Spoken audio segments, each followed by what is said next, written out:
You know, most days I'm annoyed enough with this world that I want to punch a hole into another dimension as well. But does that make me a superhero? Does it? I don't know. Maybe. Howdy.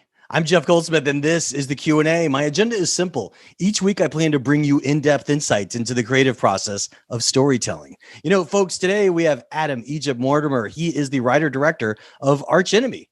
And it was fun to interview Adam. It's weird because as we'll discuss, Adam comes to a lot of my screenings. He's a longtime podcast listener, and it would have been so cool if we could have done this on stage as a screening. But that's happened so many times during the pandemic. But at the same time, I wanted to have him in the podcast Zoomcast. But I'm glad we were able to make it happen today with Adam. So look, this is a weird and wacky wild film. Adam was very forthcoming about his creative process and what it took to get these high budget concept ideas on screen for his actual budget. So I know you'll dig this episode. And speaking of things to dig, I hope you also check out Backstory Magazine over at backstory.net. Man, I am really low on sleep right now because we are really getting closer and closer to publishing this darn long quarantine issue that we've been working on. And the final pieces are all falling into place. It should be out by the end of 2020, which is really just weeks from now. So it would be great to have your support. If you're a longtime podcast listener and you've never subscribed or you've never even read our free issue, you could test drive us. Go on over to backstory.net and check us out. And I think you'll want to subscribe. As an incentive, you could use coupon code SAVE5. That's SAVE and the number 5 over at backstory.net. That'll save you $5 off a subscription. You could read us on a desktop, laptop, or via our iPad app, Backstory. But you can only use the coupon code at backstory.net. So you got to go there first, but then your login credentials will work on an iPad. So that's kind of the thing for that. Look, it really would mean a lot to me. And of course, to the amazing journalists, editors, and our art director as well to get you as a subscriber. So thanks for considering subscribing to Backstory. But now, without any further ado, let's jump right into our chat with Adam Egypt Mortimer, the writer-director of Archenemy. Adam, good to see you, man, during this silly pandemic. Good to see you. You doing good? Yeah. You know, what's weird and something that we're going to talk about is I actually usually see you quite a bit. I have been listening to your podcast, to your interviews, and going to your screenings since I'm trying to remember how far back it goes. But I think you did one with Hard Candy, right? Yes, you did. I saw that, and I've been listening to your show at least since the movie Hard Candy came out. And that's awesome. And I think this makes you the 26th podcast listener that's gone from like having not made a film to making a film and being in the podcast. So congrats on that. Thank you. No, it's awesome. And your show has been like incredibly helpful in the journey of like learning how to write and learning how to build a career. And I think I probably speak for so many people who say like, this is a resource we've turned to for a long time. I can't do better than that. No further questions. We are done today. I don't want to lose. I don't want to lose. This is just a viral video for your podcast. Yes. That's all I need. You got the clip. Checks in the mail. Thanks, Dad. No, that's awesome. But actually I was thinking about it because I want to get into like just your background, but like how did we meet though? Like, because for a few years I ran a pitch fest. And weren't you an executive that I brought into the Pitch Fest, or am I out of? No, I've never been to a Pitch Fest in my life. It was just a friend of a friend introduced me to you. He was somebody who I think he currently works in video games. He does marketing for video games. He used to work at Rockstar, and I knew him. I lived in New York, and I knew him from my music world days because he was a crazy music fan and I was a musician, and that's how we met. And he just introduced me to you at a bar at the Edendale Grill and said, "This is Jeff. He's the guy. You got to know the guy." And then I knew the guy. Edendale Grill over in Silver Lake. Yeah. Okay. Cool. Wow. Yeah. Built inside of an old firehouse. Yeah, and wasn't it named? Was that where Charlie Chaplin was? Yeah. Like I think he used it briefly too. Yeah. That's right. You're one of the very few, actually, because in my screening series, which has been going since 2003, I eventually set up a VIP list that would include filmmakers who are out and about, who have been in the screening series, publicists, executives, agents, producers, stuff like that. And everybody else is on the main list. And the point is to keep the VIP list small so that everybody has a fair shot of getting in. But you actually ended up one of those rare guys that even though you hadn't yet made a film, your film knowledge was so strong. And I knew you from just people that knew you that I did end up putting you on the VIP list. That's why I originally thought that you might have been an executive. Yeah. You were on that list for so long. I think I just made a good impression on you, and you're a nice guy. Honestly, You know. The other person that ended up just like you, honestly, was Brian Duffield. Oh, amazing. I remember seeing him in line to see movies sometimes, actually. Yeah, and he just had his feature come out, that his directorial debut. Yeah, Spontaneous. Yeah, Spontaneous. Yeah. That's crazy. And he was just in it. That's awesome. It's good to know we figured that one out. So yeah, it did. Hold on. So from whence dost thou hail? Because at these screenings, I never have a long time to really talk to people because there's so much going on. And I don't know your background of where you come from. Well, I'm from New York. I grew up in Boston, but I went to New York, when I was 18, I went to New York to go to college, and then I stayed there. And there came a time in my life where I started to visit LA a lot, and that's probably when I first met you, because I didn't. Well, maybe it was around then. I moved here around 2007. But prior to that, you moved here during the writer's strike. It didn't affect me because I was not yet. I'll tell you, I moved here around the time I was starting my career as a music video director. So before that, when I lived in New York, and primarily in New York, I was like an experimental musician, like I played like the electric sitar through distortion, and I sang through big pieces of plastic, and I turned dials on boxes that would give me electric shocks. That's awesome. And then, through doing that, I started filming like my friends' bands and things like that, and made kind of music videos and things within this sort of experimental music scene in New York. And I was also trying to figure out how to become a professional filmmaker, and a Warner Brothers Records executive, the guy that commissions all the music videos there, saw this super weird thing I did and brought me on to start making music videos. And that happened right around the time I moved out to LA. So I made like a really firm, like giving away all of my musical instruments. I am no longer a musician. I am a filmmaker. Cause I had this moment where I felt like I have to make like a super strong choice, and like not be somebody who's like, I don't know, maybe I should be a musician. Maybe, it was like, no, I'm going to throw everything else away and become a filmmaker fully. Like that's the only way to do it. You buy back your music equipment one day and you don't let your passion go. Cause I mean, you can still play music just because you're during the time when we were in post-production on Daniel Isn't Real, my previous movie, I bought a keyboard and recorded an album of very creepy music that's probably going to come out early next year. That's awesome. So I did. But I think that's a really important bracket of like, I wanted to start becoming a filmmaker, stopped playing music, and didn't play a note of music again until I had finished shooting my second film, and felt this like sense of peace about like, okay, I do feel like I'm a filmmaker now. Yeah. And you are a filmmaker. Well, so what were some of the most important lessons you learned about short form with music videos? You also, I know, did short films as well. Yeah. Going into doing music videos, I was completely obsessed with the visuals, the feel of it, the color, like it has to be this exact palette, or, what's this weird imagery I can put together.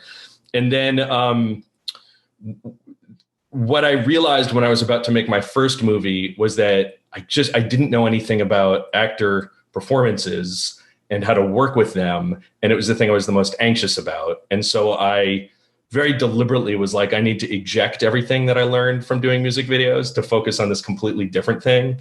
And what was interesting about that was like sort of making that big shift also had an effect on the writing, because suddenly I was thinking about scripts less in terms of what happens and how cool it's going to be when it happens, to what is the actor going to think that it means to say these things and do these things, and how can I make that the thing that's interesting. Well, and that's really the key, is as a storyteller, the better you have a grasp of story, the better you're able to explain it as a director to your actors, because they need to be in the right headspace as characters.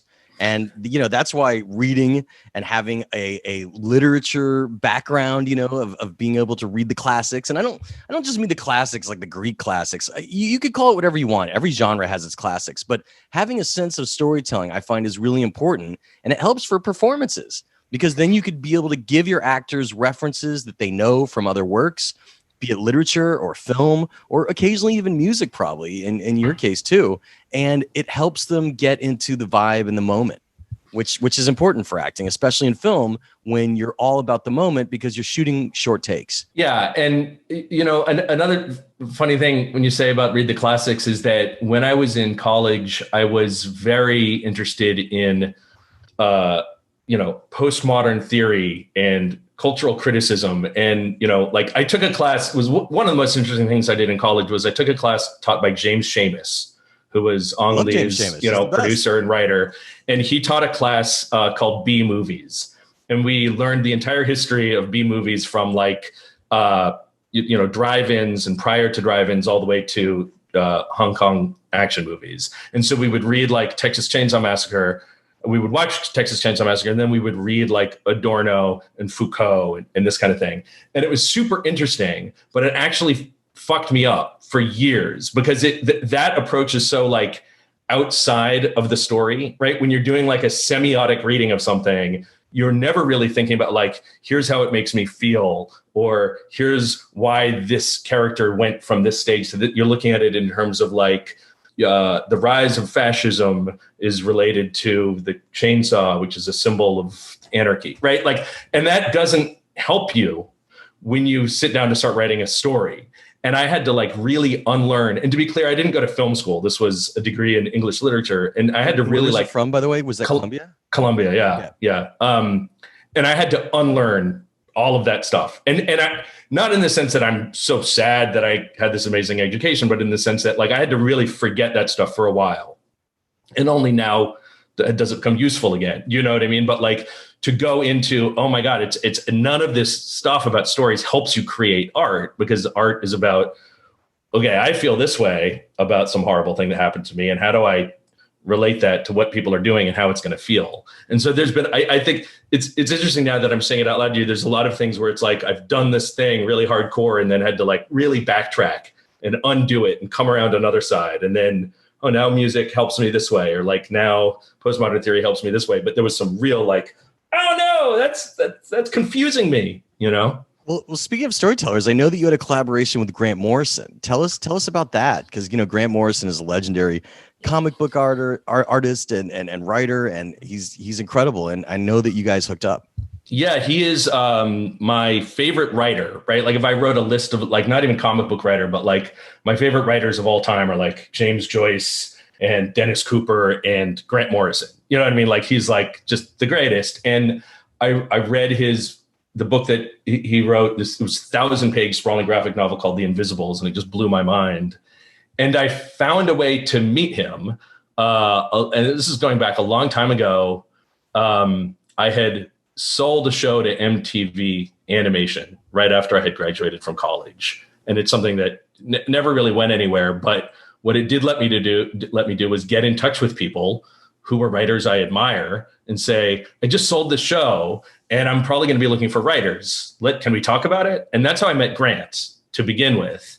And we just hit it off, and that show didn't become a thing. And so every couple of years I would go to Grant and be like, well, why don't we do a thing? What if we do this thing? What if we do that thing? And so we've actually had a couple of those. What the big one that we had been working on was this story called Sinataro that he had come up with. It was kind of takes place in the land of the dead. It was originally inspired by if Frank Sinatra died and he was in the afterworld and he didn't know who he was, what would his dreamlike death experience be like? But as an action movie. And it's sort of finally that question could be answered. Right. It's a question that keeps us all up. And then we developed it, and it went through a lot of different process, and then it was becoming a comic book, and then it was sold as a TV show to Amazon, and I got less and less involved with it.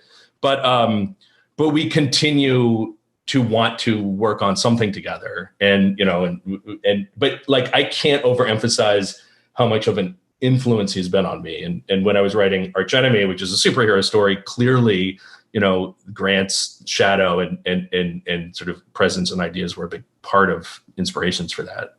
Well, going back for a second, because we're going to get to Archenemy, obviously, but in 2015, your film Some Kind of Hate, you co-wrote with Brian DeLue, and I tell us what your biggest lesson was on that. So that's a movie that we wrote. First, we had written Daniel Isn't Real, which was adapted you wrote that from first. That's we wrote it first. It was adapted from his novel. So I met Brian at a party, and he just seemed really cool. And I was so desperately hungry. This was around the time. When would that have been? 2012, 2011, I guess. Oh my God. Yeah. Maybe 2012, whatever it was, that I was trying to make feature films. I was trying to, okay, I've done some music videos. I really desperately want to make a movie. And I was really hungry for material. Like every time I read a novel, I would find the author's email address and email them and be like, would you give me the rights to your book? Just like totally insane. And I met. What was your general response on that? One mostly positive. One person said yes, and I worked for years adapting a novel that didn't turn out to be anything. Another guy said yes, and he wrote a version of the screenplay, and we played around with it, and that never worked out. And somebody else said yes, and then just wandered off into the distance. Now, often, just for our listeners out here that are curious about these things, often when you are getting the rights to a novel, you need to pay something of an option, or you need a free option, and it has a time limit of how long you have to get it made or get a green light before you could renew. What was the situation there? Did you need to pay them something? In one case, no, I didn't have to pay him, but every so often a producer would get involved and pay him an option fee for the book, but never pay me for the script. So I found that frustrating and ultimately didn't go anywhere. One person insisted that I pay him, so I gave him $1,000, which was regrettable. And this is not something I really don't think people should do. Like writers should not do this. But wait, why not? Why not? Well, because you'll go broke on optioning, unless you like really have a. I mean, I don't know. Here's the one that worked out. Let me tell you about the one that worked out, and we can compare them. It's just interesting because it's like, on the flip side, the writers, right? They often have agents if their novel's been published, if it wasn't self-published with an ebook, and that means a gatekeeper. So It's hard to get through one of their agents with no money because, unfortunately, especially if you don't have a credit to your name, they see it as a possible waste of time for the writer with somebody tying up their work. So I know circumstances of people that actually had credits to their name and have locked up. I know this is going to sound preposterous, but locked up books for over 30 years. Mm-hmm. Like there's a book I've been tracking forever, and the guy that holds the rights to it, it's a sci-fi book. He's never made sci-fi. He's done like cheesy TV movies, a few of them, and he pays a chunk of money every single year, and he's been doing it for 30 years. He's never let it lapse. He even once had a studio involved, very big, high profile people, and he actually, to my knowledge, got in the way of the project being made because since he was still the option holder, he was throwing out some shade on some ideas that they had. And these are great filmmakers that he had the opportunity to work with, and he tanked it. And then they just let their, interest lapse, and dude's still walking around with his book. There's nothing the author could do. There's nothing the estate could do because he locked up the rights. So I'm just telling you the flip side. Yeah. No, it can be very complicated. It can be very complicated. I get frustrated when I think about the two projects I worked on because they were so insistent on money up front, and those didn't get made. And with Brian, what happened was I met him. I really liked him. I bought his book the next day and read it and called him on Tuesday and said, would you give me the rights? And he said, yes. So crazy. And he said, yes, but I just moved to LA from New York and I'm thinking about getting into screenwriting. Can we write it together? And I said, cool. I'm hungry for collaborators. And so we wrote it, and I'll go back and get more granular, but the point that I want to make that sticks in my head is that 7 years later, we made that movie, and he got paid a significant amount of money for both the novel and his work on the script. And the other two people I worked with got $1,000 or $2,000 option fee from me or a different producer, and their movies weren't made. And I have very bad taste in my mouth about working with them. I mean, I will say this as the neutral party here. For novelists, if they get a progress to production type of deal in which they have a way to opt out, okay? Because sometimes novelists get in bed with people that they realize that don't understand their work, even though they had enthusiasm for it.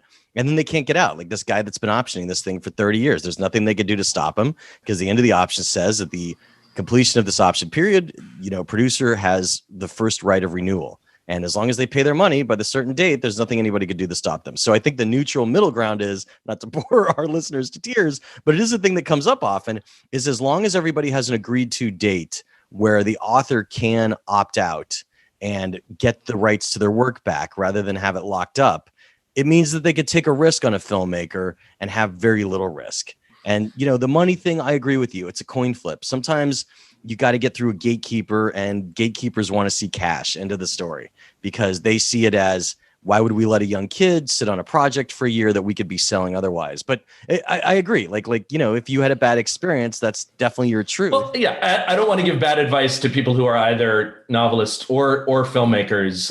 So that I'm really just trying to describe my specific situation, and it can be very messy. And the thing that I think that makes it work for me, the thing that made it work, and then this is how we'll get into talking about some kind of hate also, is that Brian and I just turned out to be really good friends. And that was why I read his book to begin with. I know this was all, you do so much stuff in film just based on your gut, right? I met him at somebody's birthday party, and it was 8 years ago, and we've now written 4 screenplays together, and I just liked him and wanted to, and then I liked his book, and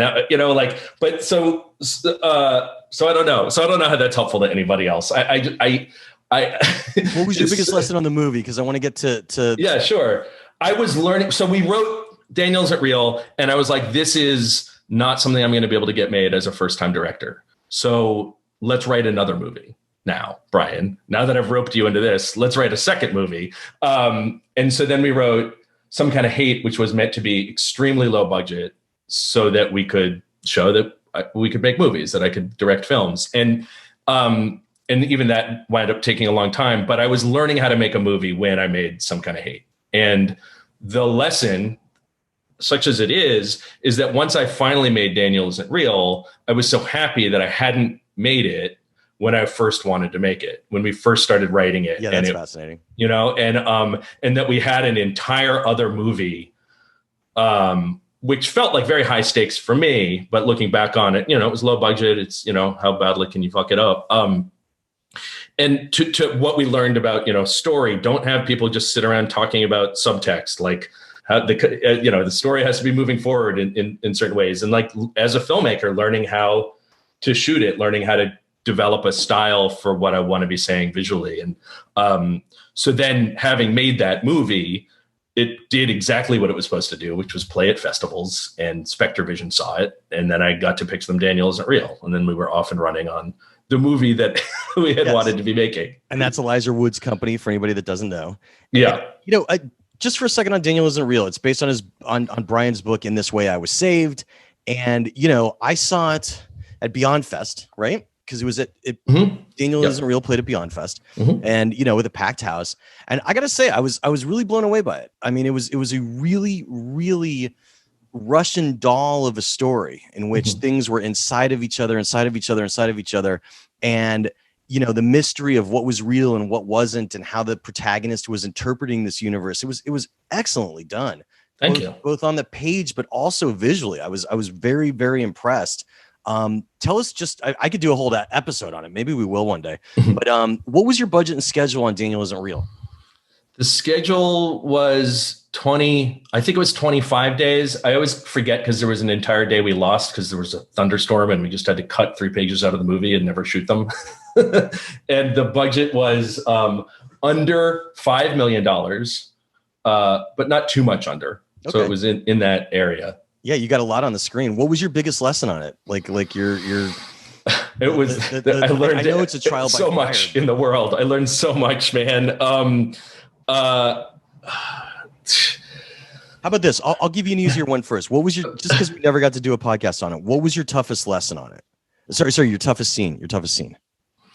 The toughest scene was in terms of writing the toughest scene. I think it was trying to, so there's a scene, it's the exact middle of the movie, and they switch, there's this like horrific sort identity of switch. Body horror thing, identity switch.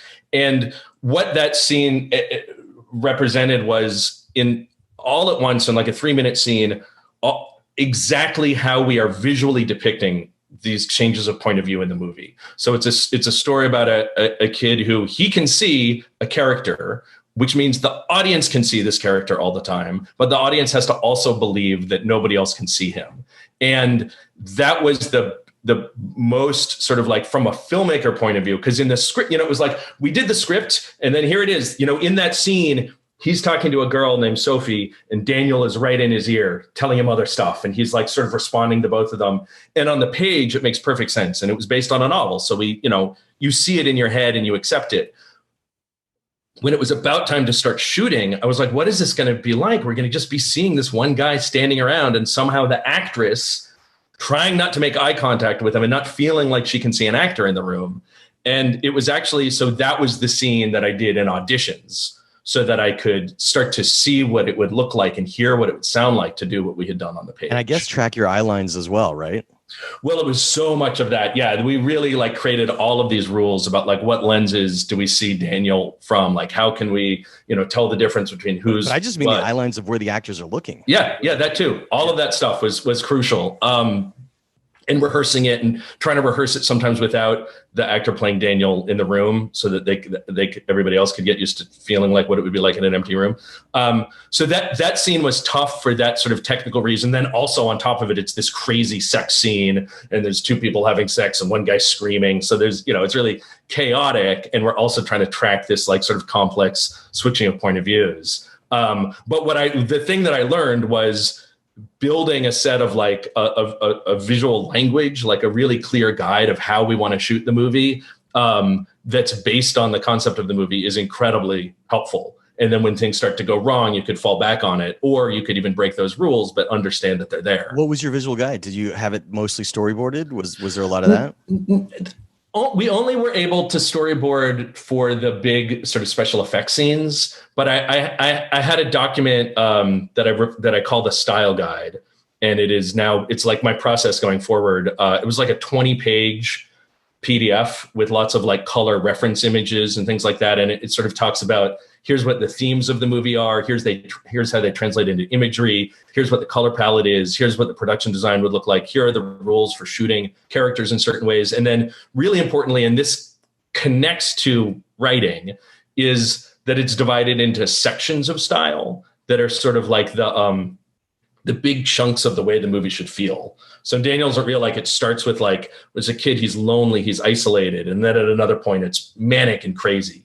And I've sort of broke down exactly at what scenes that changes and what the idea was, the visual idea was of how to represent each of those things. It was different lenses, different ways of shooting it. And then everybody gets that. Every single person working on the movie has to read this document so that they understand, sort of what we're trying to do. Yes. Anybody that's on our YouTube version of this, even though it's also in Spotify and iTunes, because during the pandemic, we've been putting these zooms at YouTube, they would notice behind you, there is a purple and pink light fluctuating on the kitty's head. And you definitely love your purples and your pinks. Yeah. But there's actually a real light. It's practical light. That's from Archenemy, the cat, and the lights. Yes, it is a color palette I find myself returning to. You do like that color palette. Purple. Well, so, all right. Sitting down, when did you get the idea for Archenemy getting to today's film? 2015. Okay. So, and it was, it came from a couple different places. It was right after I had made Some Kind of Hate, or maybe around the time Some Kind of Hate came out, I guess, which was 2015. And some friends of mine who were involved with Some Kind of Hate, my cinematographer on it, some of my producers, had made Bone Tomahawk. Bone Tomahawk, super low budget, but like created a whole world, had crazy action, but had this really like ground game shooting style. Like, we're going to make this really cheap, but it's going to be awesome. And I was like, I want to do that. I want to learn something that I saw from how they made that movie and do a superhero movie. And I it was a couple of things at work. One was this big idea I had that, I've never stopped reading comic books since I was a kid. I love comics. I love the form of it. We talked about Grant Morrison. And I was thinking, like, all the way back in the early 80s, or even before that, comic books started treating their readers in a really sophisticated way. and they don't treat superheroes like a genre. They treat superheroes like a mythology or just a character set. And then they apply every possible genre and every possible aesthetic or experimentation with form. And so all the way in 2015, and this was, there was another 50 movies to come, but I was like, we've seen so many superhero movies now that I want to do a movie that treats the movie-going audience in the same sophistication that comic books have treated their audience, and do a movie where you don't need a structured with an origin story and a thing and like however those movies operate. I had this image of a guy in a tattered cape sitting at a bar, drinking, telling people he used to be a superhero and nobody believes him. And like, we could come into a story like that and expand on it, knowing that an audience understands what superheroes are, so that was sort of the impetus. And I wanted to, and then as it started to go, it was like, I love the insane level of like cosmic science fiction that somebody like Grant Morrison does. And I love Daniel Klaus did this book called Death Ray, where this little kid finds his dad's death ray and finds out he used to be a super villain. And it's like, yeah, it's great. This shittiest superhero comic of all time. So just like dirty, and like they try to stop a guy from picking up a wallet on the ground. It's just like the worst. And I was like, I want to make a movie that's like those two poles of what comic books and superheroes do, and find a place in the middle of that. That's awesome. That's cool to see the starting point. I want to talk about your creative habit before we get into the spoilers. When you sit down to write, how important is outlining to your process? I always outline. In the case of Archenemy, I started working on the project with a friend of mine named Lucas Passmore, who's a writer. He's a screenwriter. Right, he's co-credited, right? He has the story co-credit. Yeah. And that's because, we were buddies and we wanted to work on something. And I said, I got this idea, drunken superhero, crazy person. And we started working on it. And I think for like 4 or 5 months, and this does not mean every day for 5 months, 10 hours a day. It means over the course of 4 or 5 months, we would get together maybe once a week or something like that and talk about the story and who the characters could be. And we started to write an outline. And then, this is what I feel like often happens with the outlining process is you outline and you haven't quite finished the outline yet, but you go, fuck it, I just have to start writing. Like there's always a time when your outline habit just cracks open, And so I did that one weekend. I was like, Lucas, I'm going to take a first crack at this. And I sat down and I wrote like an immense amount of pages. And really like had a sensibility of these characters and the way they would talk and the color of the world. And then I sent it to Luke and he was like, this is awesome. You should write this without me now. And I was like, what? And I was really confused. And we talked about it for a while. Were you worried that was a judgment?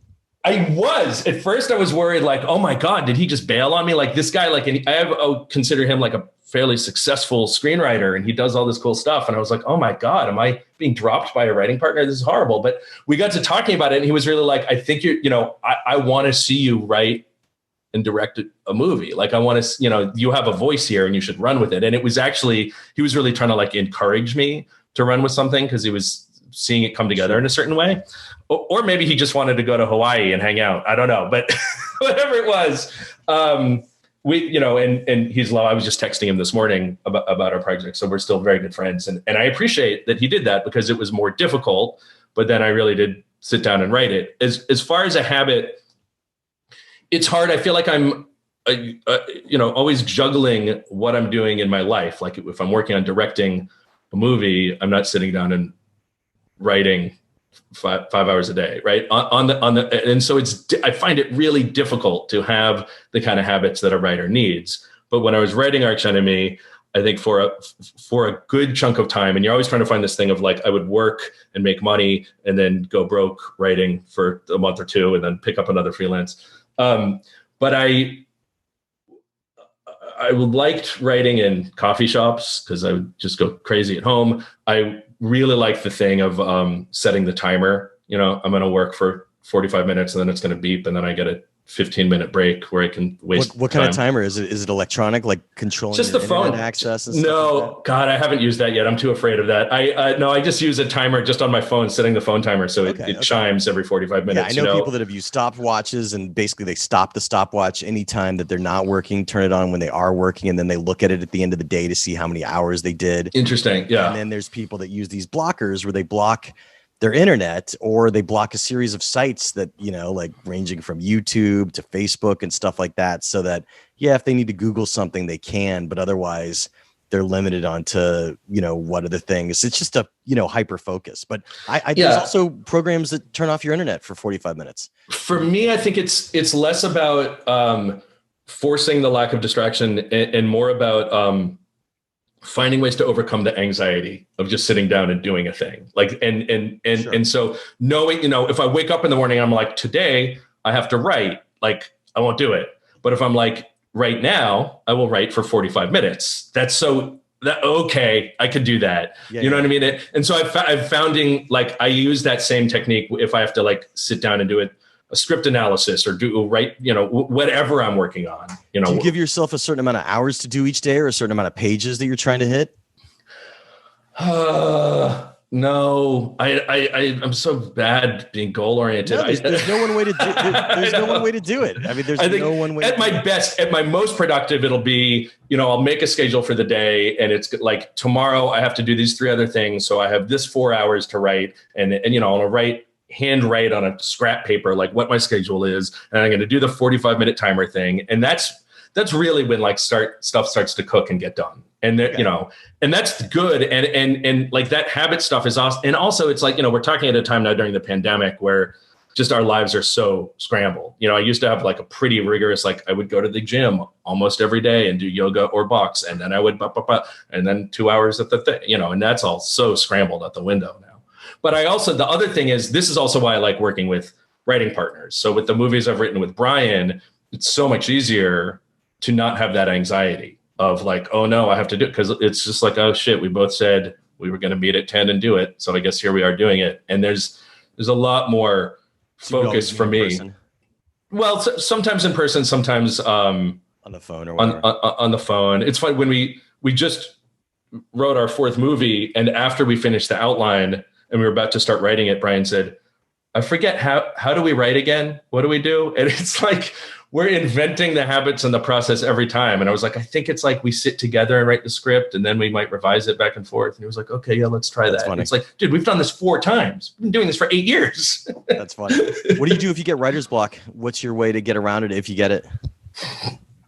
Oh man, I'm trying to think of what that means. And I know it's such an important thing. This timer thing is the most important. It's you write. Like the thing that blocks me is the anxiety of sitting down, and what I write is not going to be good, or it's not going to live up to my imagination.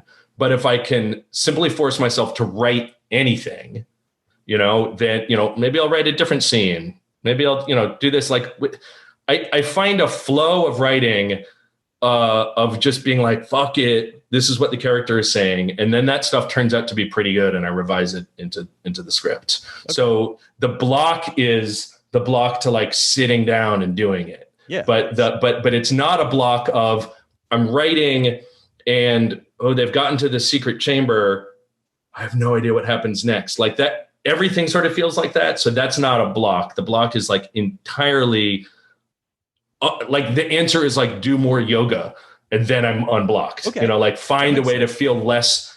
And I found this has been 100%. Everything I do in my career is about how do you feel less anxious?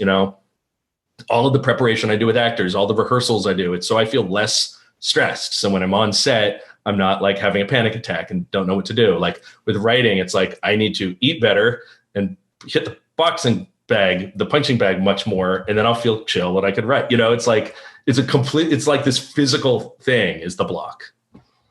What was the budget and schedule once you got it set up? How long did it take you to get set up after you finished? For Archenemy was less than half the budget of Daniel Isn't Real. Okay. And this schedule was originally supposed to be 18 days. And I think we fought to get an extra day or 2 in there somewhere. Wow. it was, it was also SpectreVision. So it was a script I had given to them a while ago, even before we had made Daniels. When we were in the process of getting Daniels Real made, I had given them this script. And for a while we were talking about, I wrote a pilot version of it also. I was like, maybe we should turn it into a TV show. And, and then it seemed like, well, a TV show about a superhero, they didn't really know how to sell that.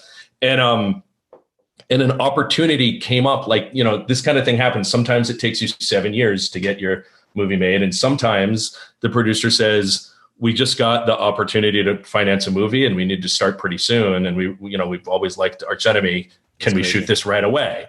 And there was even, I had a moment of doubt where I was like, there's not enough money and I'm exhausted. I just finished a movie and like, I don't know, it doesn't feel right. And then I was like, Adam, what are you doing? You spent your entire life hoping that people would offer you money to make movies that you've written. Like, you have to say yes to everything at this point, just for the love of the guy I was 10 years ago.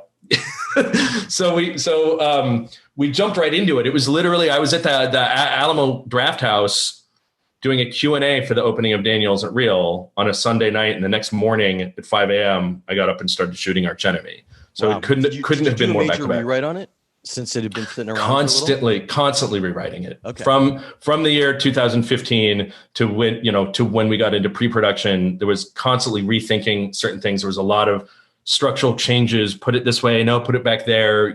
Where do certain reveals happen? And then once we got into the process of we're about to start shooting it, it was just constant rewriting. I mean, rewriting at 4 a.m. on the day we were going to shoot. I was always writing. A little more about that. So it's like, I know.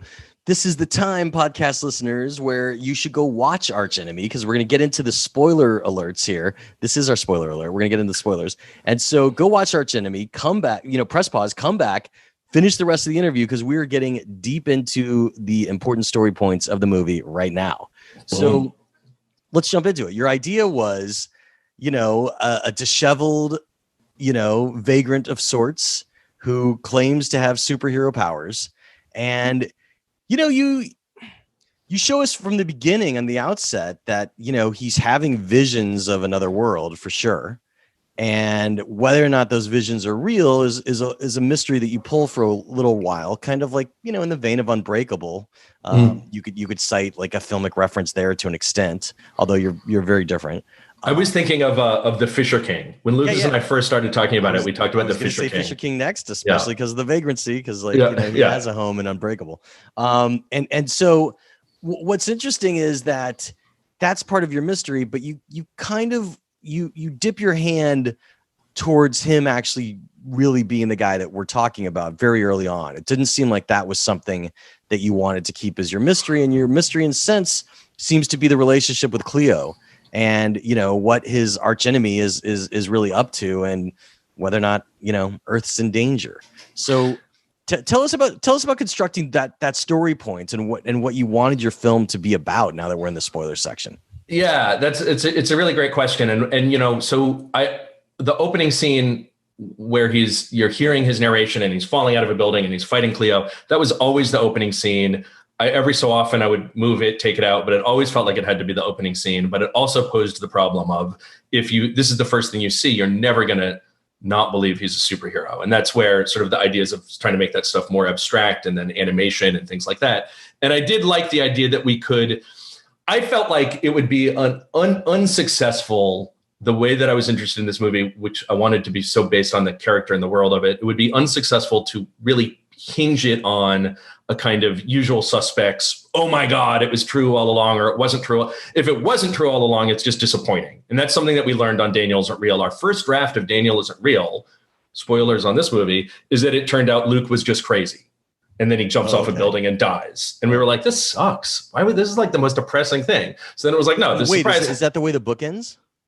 The book is like turn of the screw. The book is like keeps it right down the middle the whole time. Got it. And then we were like, no, it's got to be like there's a fucking demon and it's awesome, and you came to see a movie, so it needs to be awesome. So the surprise needs to happen in a different way. And it was the same with Archenemy. I was like, the surprise, I'm just crazy. I was like, that sucks. And like, so then it becomes, well, but I still want you to really feel like he's so unreliable.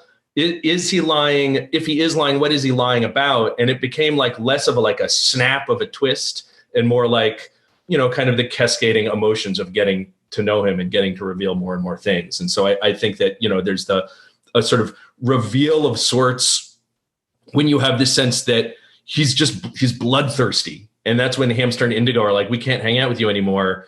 You seem crazy to us. We definitely don't believe the superhero thing. Now the audience might be like, no, he's a superhero. Come on, kids. But we also are like, oh, we just like pound these guys to death. And like we're seeing in the animation, there's like blood on the street. Like something's fucked up, and we might never even totally understand what it is, but there's a sense of betrayal. And then the blue blood, had to really punch it. And that was a place, if you ask me, as you will, what was the hardest scene to write? It was trying to figure out where that scene goes. Because there were drafts of the script where him getting shot and the blood is blue happened way earlier and changed the course of things in different ways. And I kept sort of pushing it to be later and later so that the story is not really about that reveal. That reveal is the flavor of the overall emotional change. Ooh, hey, I'm jumping in really quick to remind you to check out Backstory Magazine, my passion project, over at backstory.net or via our iPad app, Backstory. You could save $5 off a subscription using the code SAVE5. That's save and the number 5 over at backstory.net. And your login credentials will even work in our iPad app as well. But you got to use it in the shopping cart for that coupon code at backstory.net. And, you can read us on a desktop, laptop, or our iPad app, Backstory, of course. And if you've never read us before, it's a great place to test drive us. What's really cool is there's just cool scripts in here. Like some stuff that's very rare that hasn't been seen literally anywhere else in the world that we're publishing. But there's also, of course, interviews with filmmakers, comic book writers, TV show showrunners, all the usual stuff that we do as well. So there's a lot of cool stuff to choose from, and it would be absolutely fantastic to get your support because it's a strange time to be publishing a film magazine. I'll tell you that much. So look, check out the free issue. Let us know what you think. Drop us a line anytime. You could even give Backstory as a gift. Keep that in mind as well. You could give a gift subscription. And it would be great to have my passion project, Backstory Magazine, supported by my podcast listeners who have been with me for so long. So thanks for considering. Of course, while you're surfing around online, make sure to go support independent cinema and see Adam's film, Archenemy. You could find it at all the places where you regularly rent a film online. So, give it a shot. Take a look. There's a lot of weird superhero stuff in there, a lot of cool superhero stuff in there, something for everybody. But make sure to go see it, spread the word about it, support independent cinema as well. But now let's jump right back into our chat with writer-director Adam Egypt Mortimer to discuss his latest film, Archenemy. What were some of the left turns? What were some of the ideas that you had early on that you never filmed, that you threw out, or things that maybe lasted all the way up until production that you couldn't afford to do, that you had to dismiss? There was a great scene. I thought it was a fun scene where after Indigo is in the room with Krieg, Paul Scheer's character, shoots himself, and she takes the money. And she climbs out of a fire escape. And it's at that same time where, we see Max put on his superhero costume and he's like walking around. He was going to be on a rooftop and see her. This was in the script at one version. And he sees her coming out and she's holding all of this money and she's got her blue hair and her colorful clothes. And he's fucked up. And he's like, it's a super villain. And he chases her over the rooftops and she's like running away from him. And he's like jumping from rooftop to rooftop. And then she finally pepper sprays him because we had to see her pepper spray at the beginning of the movie. And he just like falls down and starts puking. And she's like, what is your problem, man? And she starts to walk away. And he's like, now I found a supervillain to fight, and it sort of like brought him to life. And then he starts talking to Hamster. He's like, there's somebody skulking in the night. And Hamster's like, what are you talking about? And then finally reveal, he's like, oh my God, you met my sister. So that, I thought that was all cool. But look, what's in the movie, there's probably about 4 seconds we shot that didn't make it into the movie. So anything extra wasn't going to get shot. Right. But I really liked that. I liked the idea of Max coming back to this idea of him trying to impose his own fantasy on his life and turning people into supervillains and this kind of thing. Yeah. And then there was another sequence, and this was when the blue blood reveal was earlier in the film, was that there was a siege on the shopping mall. So the three main characters are all living in the shopping mall, hiding out, and the manager finds out about that and sends a bunch of people there to kill them. And they like booby. This is big. This was a very big set piece. They booby trap all the kids are like setting up trip wires and create, things like this. And then, Max comes like sliding down the escalator, shooting at people. And it's just like huge fight. And one final thing that was in the script that I was always... Wait, weren't you going to activate the portal at that shopping mall as well? The portal. No, there was never a portal. No, portal. But they think that the coordinates of the shopping mall are over the... Right. There was a scene. There was a really cool scene where, where we come in and we see Max with a jackhammer breaking through the cement on trying to like dig his way there. I can't remember the name of it. The crystal cave. Yeah. So there was another whole sequence that was after they kill the two goons at Indigo's apartment, they put them in the trunk of their car, and then one of them turns out to still be alive, and he was like a character for like 30 more pages. Poor guy, such a good actor. Should have been in it. Well, so look, obviously you're dealing with an 18-day shoot. You have a budget that, is less than what you had on Daniel, and you have a lot of special effects. Mm-hmm. So I thought it was interesting that you pivoted rather than 3D animation, or what people consider to be traditional animation, is you took your love of comic books in the movie and you did kind of a 2D look at, characters that have hard black lines, right? Mm-hmm. The way that they would be drawn in a comic. And you showed like the alternate reality that he was thinking of as a comic book reality kind of come to life. Mm-hmm. What was the challenge there? Because, it's tough to get effects, and you had very big ideas, and it seemed like you were able to preserve your ideas by coming up with the hand-drawn method. Thank you. I'm glad that worked for you. I'm happy with the way that stuff looks. It has a cool feeling. There were like 100 different ideas about how to present this stuff, right? Like when I was first writing it, I was actually thinking of shooting the real world stuff more shitty and handheld, and then that stuff would be really big and glistening and like the Matrix. And again, but there's not only a production question there. There's also, but again, I didn't want it to be more real than real. I wanted it to be less real. And so we were talking about different styles of animation, and Daniel Noah from SpectreVision had suggested animation. And what I really started to focus on was Pink Floyd The Wall, and the way that they use... The Wall? Really? Yeah, the movie Pink Floyd The Wall is one of my favorite movies of all time, and I think that has animation. It has amazing animation, and I think we don't think about that movie as a cinematic like movie experience enough. We think about it as part of like a prog rock band's big concept project, but actually as a movie, like shot to shot, arc to arc, it's fantastic. And it is the story of a guy going crazy, and there's these animation sequences that intercede where you feel like it's really breaking open his head and you're really seeing inside what it feels like to be this guy. And that was a big idea that I had about how this animation should feel. It shouldn't have a lot of clarity. It should have, I would have ultimately preferred like a squiggly line than a beautiful rendered image that has no movement in it.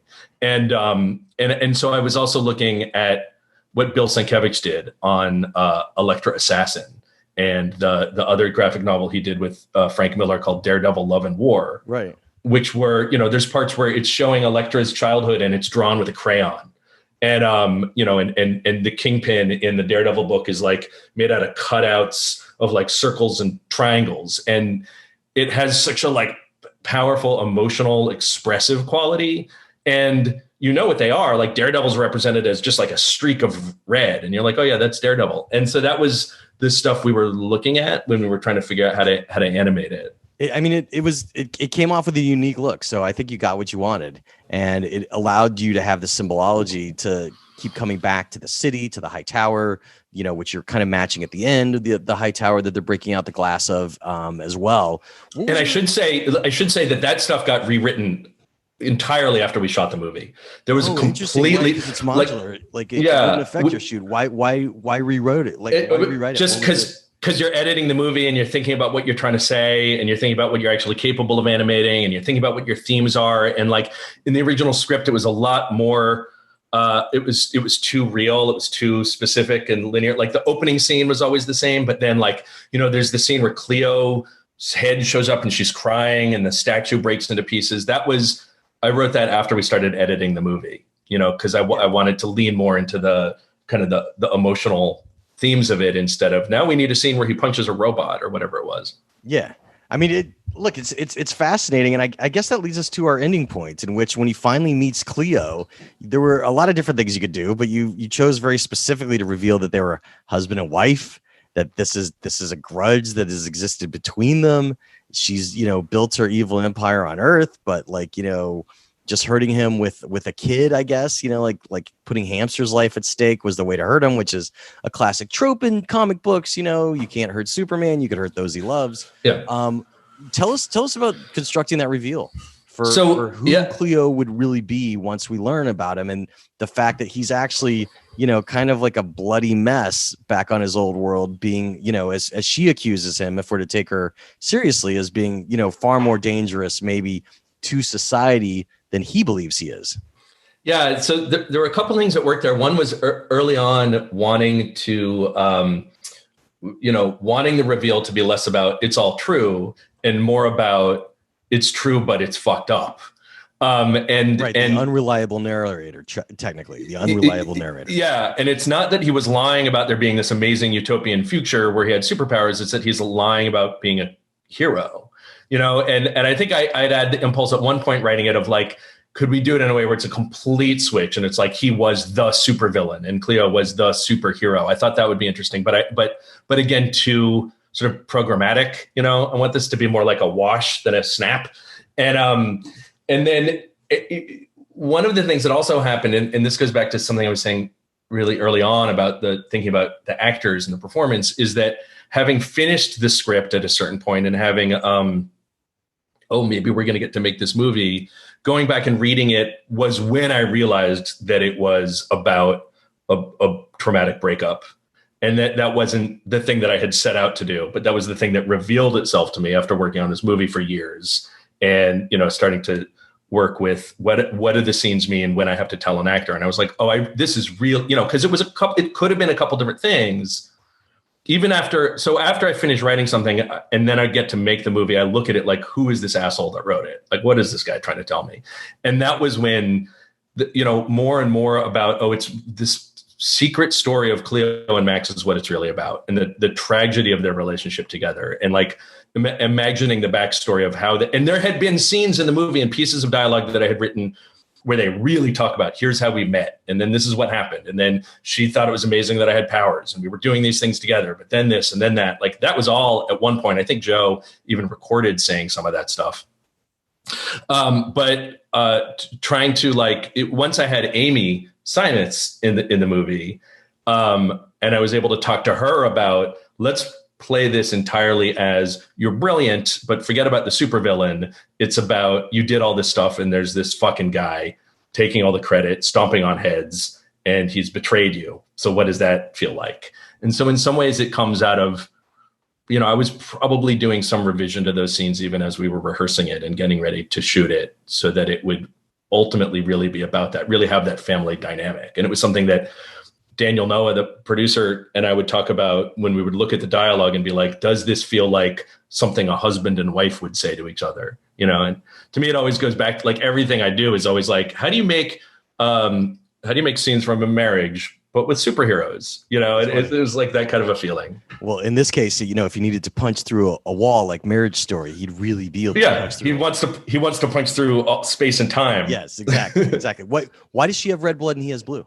Well, she didn't have the cosmic blood, and that's the thing that is what has always upset her. But she's still unlocking in him his true nature. Okay. I know we're running out of time. What was your toughest scene, and how did you get through it, both on the page and as a director? How did you raise your raise to the creative challenge? Okay, I'm going to try to do two real quick. One was the scene where he comes in with the map and he says she's here. And they say, we can't hang out with you anymore. I think deciding on what the betrayal was really, on the page, very difficult, and like what was going to set them off. And there had been a whole subplot about Cleo telling Indigo that Max used to be in a mental hospital. And that was a whole reveal. And then I was like, they already know he's crazy. It's not about whether or not he's crazy. It's not about the truth. It's about the violence of it. So that was a tough scene. And solving it on the page was to make it simple.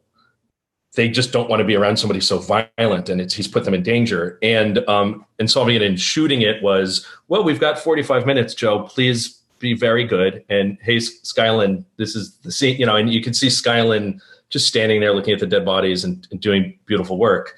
The other very difficult one was a scene that when Hamster shows up at the tower for the first time after driving with Melissa and he's going to meet Cleo. There had been a whole scene there, which is from Hamster's point of view, where he comes out and he sees them and then he starts attacking her with the metal that was on his sleeve and all this stuff goes wrong.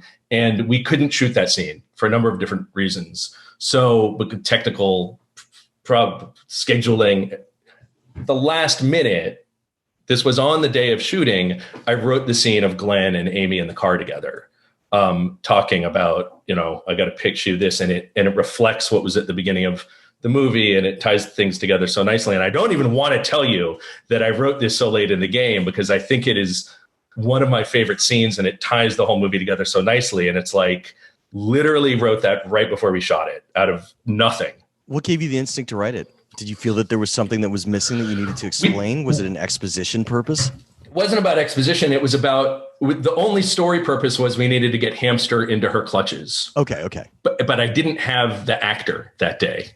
And so then I was like, but what I do have is Glenn Howerton and Amy Seimetz, and they can do anything and they're amazing. And my whole purpose going into this movie, I was like, I want to make a movie like Wong Kar-wai would make a superhero movie. Like, what would that look like? And he just shows up with his amazing actors and his amazing DP and starts shooting. And so I actually got to do that on that scene, like really literally 6 a.m. Hey, Amy, hey, Glenn, I have an idea for this scene where you're sitting in a car and like, it's about this. And you guys want to do that? And like, they're setting up lights, parking the car, and I'm writing the scene and kind of workshopping it with the two of them. And then we shot it. And I have never felt so free and happy as a filmmaker than being able to simply make something up on the spot and then shoot it. Do you think that there's a chance that Cleo is also actually good rather than evil if Max really was so brutalistic? Now, she's done terrible things, though, because she set up a crime empire here on Earth and gotten people addicted to drugs and, you know, promulgated that. But is there a good side to her? I don't see her as a villain. I don't see her as evil at all. I believe every word she says when she says, like, look, I wanted to be the scientist. I wanted to learn the universe. But then I had to spend all my time fighting this guy with robots. Like, I think that, Amy was bringing like a real sense of the psychology behind that. And I don't know which one of them is worse. You know, Max, who's like clearly just like punching people to pieces, or Cleo, who's doing some nefarious things. It's hard to understand. And the reveal that the void machine, the thing that Max says is it was going to destroy the world. It was not going to destroy the world. It's just going to take away his powers. But he was willing to just like destroy everything to stop that from happening and say that it was evil. I'd find that really interesting. I don't necessarily judge it, but I think that those nuances are certainly the whole point of their interaction. Right. Destroying his world rather than the world. Yeah. You know, look, I know we're running out of time. I think I was going to ask you about it, but I'm just going to make a statement about it. I thought your score was awesome, just like it was in Daniel, and your cinematography was absolutely beautiful yet again. So, you know, kudos on that. And, you know, a great way to end is what's next. What are you working on next? What are you spinning your wheels on? So Brian, who wrote Some Kind of Hate and Daniel Isn't Real with me, we wrote a new movie that is about witchcraft and capitalism. And it's a horror movie. It's very, very horror, very dark horror. And the title?